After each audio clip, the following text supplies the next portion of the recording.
Berikut ini, Data Fakta akan turun membincang soal perusahaan tambang batu bara di negeri ini.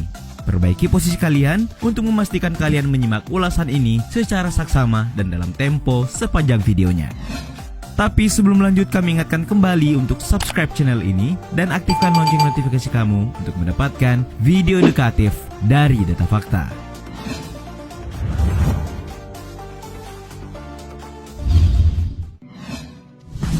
Kaltim Primacoal. Laman CNBC Indonesia menyebut kalau perusahaan yang satu ini merupakan perusahaan tambang batu bara terbesar di Indonesia.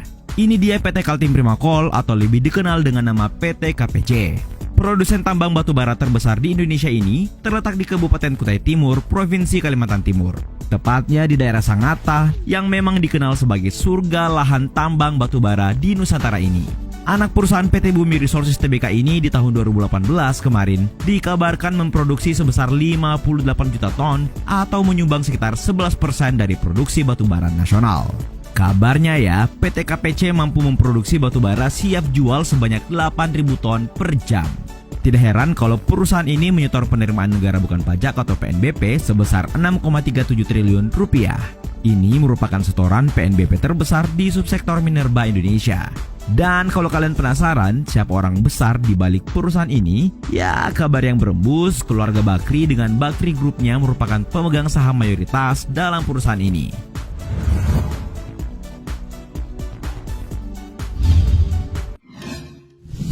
Adaro Indonesia.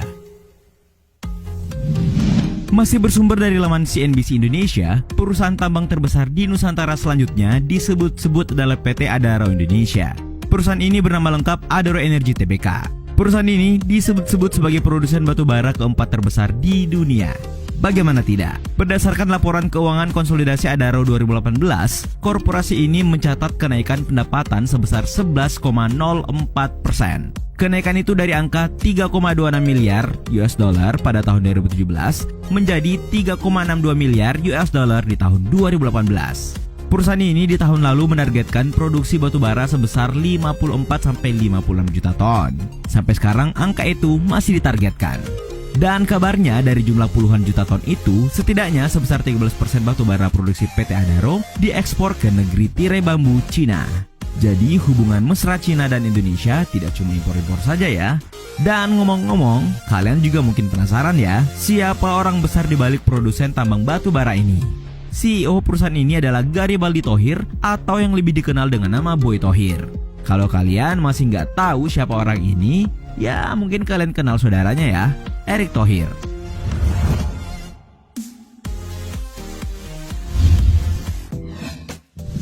Borocoal. Daerah ini terletak di Kalimantan Timur dan juga dikenal sebagai kawasan industri Indonesia. Nah, salah satu perusahaan tambang terbesar di Nusantara terletak di kawasan ini. Namanya Borocoal atau lengkapnya Borocoal Energy. Usut punya usut, perusahaan ini ternyata pertama kali didirikan sejak tahun 2005 dengan nama PT Risco. Pada tahun 2009, perusahaan ini disebut-sebut sebagai penyedia batu bara terbesar kelima di Indonesia. Data yang berhasil ditemukan pada tahun 2017 kemarin, Borocoal Energy menargetkan produksi batu bara sebesar 33,5 juta ton. Jumlah ini meningkat dibandingkan realisasi produksi tahun 2016 yang kabarnya hanya menyentuh angka 26 juta ton batu bara. Meski perusahaan ini terbilang besar, namun terpaan badai juga pernah menerjang produsen batu bara ini. Saham perusahaan tersebut sempat dijual dan dialihtangankan yang membuat manajemen perusahaan ini sedikit resah. Kini kabarnya perusahaan ini sudah diakuisisi oleh grup Sinarmas.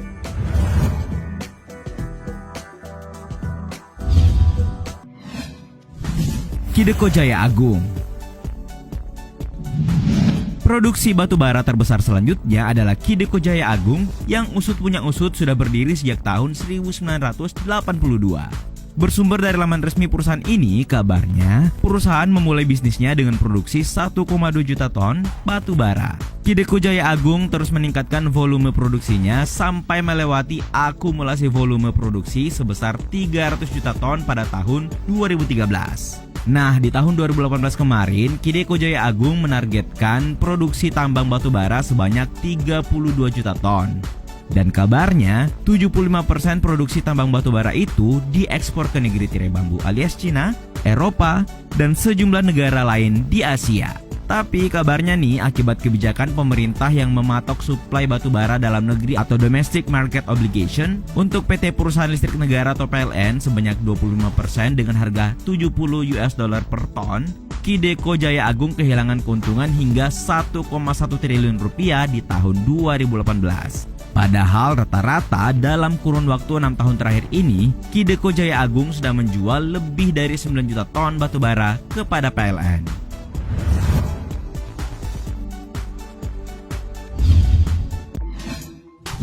Arutmin Indonesia. Sekarang kita akan bahas lagi nih satu perusahaan yang ada kaitannya dengan Bakri Group. Yap, inilah Arutmin Indonesia yang didapuk oleh laman berita CNBC Indonesia sebagai perusahaan tambang batu bara terbesar kelima di Nusantara. Terkait Bakri Group nih, di tahun 2014 kemarin, seorang pakar bisnis bernama Nathaniel Rothschild menuding PT Arutmin melakukan kegiatan ilegal. Rothschild menyebut kegiatan ilegal itu melibatkan 3 pihak, yaitu Bakri Group, Haji Syamsuddin yang merupakan pengusaha tambang lokal di Kalimantan, dan pemilik grup Artagraha Tommy Winata.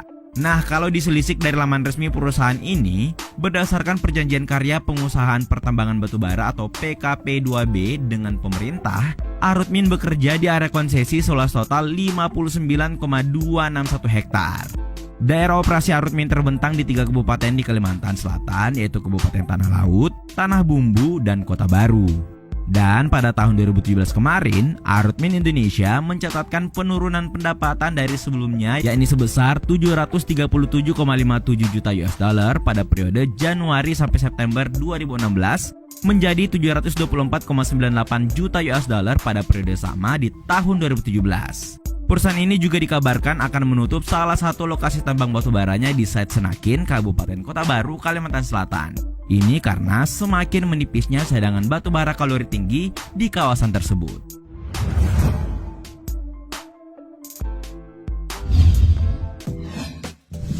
Bukit Asam.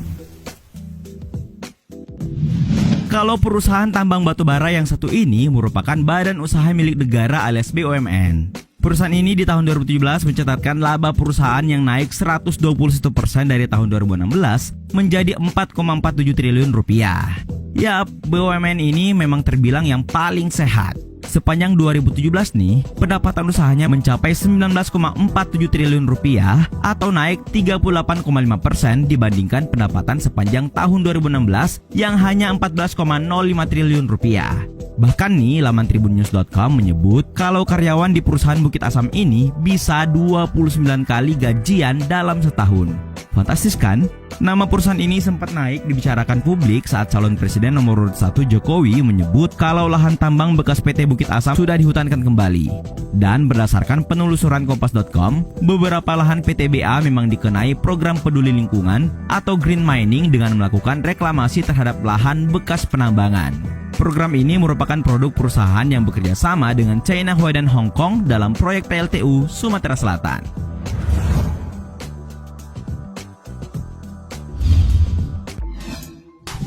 Borneo Indobara. Perusahaan tambang yang satu ini lagi-lagi merupakan anak perusahaan Sinarmas Group. Borneo Indobara sudah bergerak sejak tahun 2005. Set office-nya berlokasi di Kecamatan Angsana, Kabupaten Tanah Bumbu, Kalimantan Selatan. Pulau Kalimantan memang dikenal sebagai surga lahan tambang batubara.